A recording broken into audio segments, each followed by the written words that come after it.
back at Spartan Stadium, and we are set right now with Mitchell and Schmal, better known as the Bayou Boys. And Craig Simon, these are two of the heavier hitters in this form, aren't they? Yes, they've won 3 national tournaments so far this year. This is their first time at the World Disc Championships. Last night in the semifinals, they got one of the highest execution scores we've ever seen, a 9.03. That means that the Frisbee didn't hit the floor a lot, right? Or not very much, and they sure were doing a lot with it in between. They weren't just sitting there watching it. You can see some careful co-ops, mixing up the flat delays with the rim delays and the catch. It's Deaton Mitchell throwing to Jim Schmal, and another co-op coming up. Look at the flexibility on these guys. They're doing they use a position a lot where you might reach with your right hand to the outside and then under your left leg, and they do that with such tremendous facility. It's awesome. And there we see that. Not only did he do that there, but you can see how his hand is inverted. So it calls for tremendous control and flexibility. Why are they called the Bayou Boys? They call themselves the Bayou Blasters. They're from Louisiana.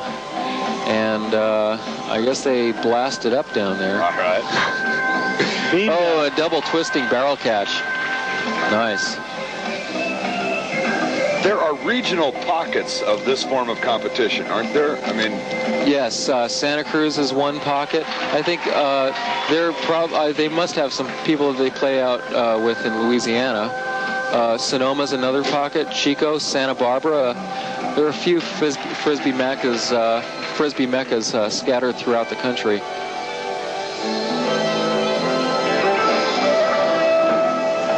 Another barrel catch by Jim.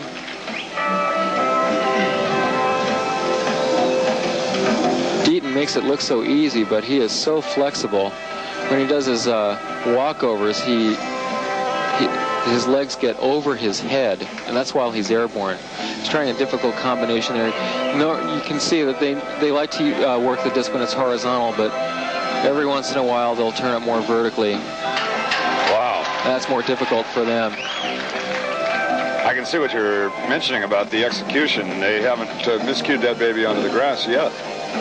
No, I don't think so. Even Deaton has had a couple of bobbles, but they've stayed in his hand.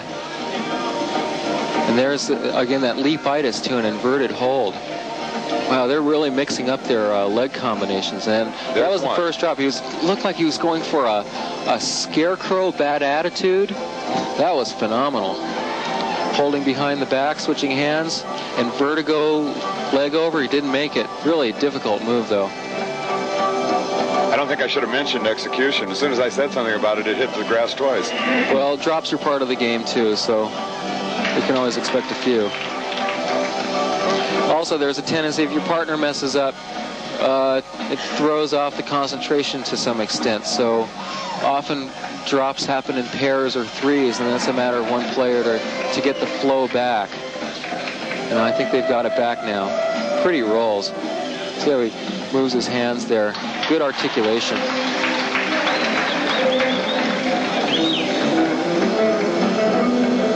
Drawing behind the back, Gaitis pull. Invertigo leg over. And an inverted roll to a catch.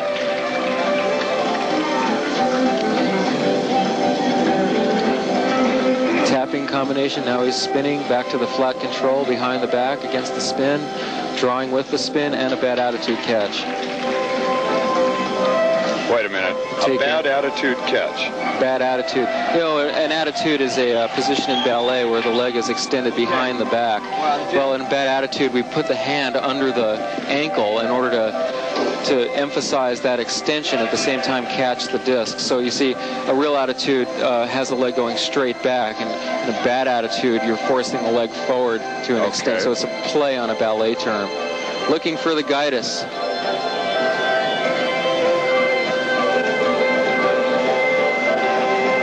There's a co-op. They like to keep that disc position horizontal. Finishing with an easy spin to an under the leg catch.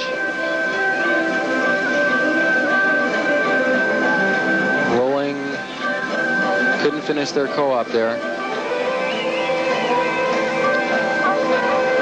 Beautiful series, very pretty. Here we're seeing a whole string of what we call leapitis, passing behind the back. It's nicely done. I realize we're not the judges, but we may well be seeing the winning performance of the day right here, may we not? Well, it's still up for grabs. We've got the world champions up next. Okay. Oh, the Bayou Boys. Powerfully caught, Scarecrow. Wonderful. Very hot. They like it. They'll take it. We'll come back and find out what the judges gave the Bayou Boys for scores, but they're happy about it right now. Good performance for the first time at the World Disc Championships.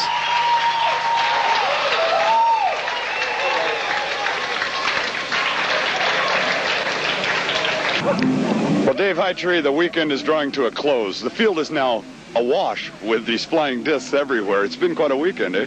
The World Disc Championships, I think, is truly a Renaissance event. I mean, there are people from here all over the world learning this new game. I think it's fantastic. I think everyone else enjoyed themselves very well. We hope you had a good time with us here in San Jose from Spartan Stadium. On behalf of Dave Hightree,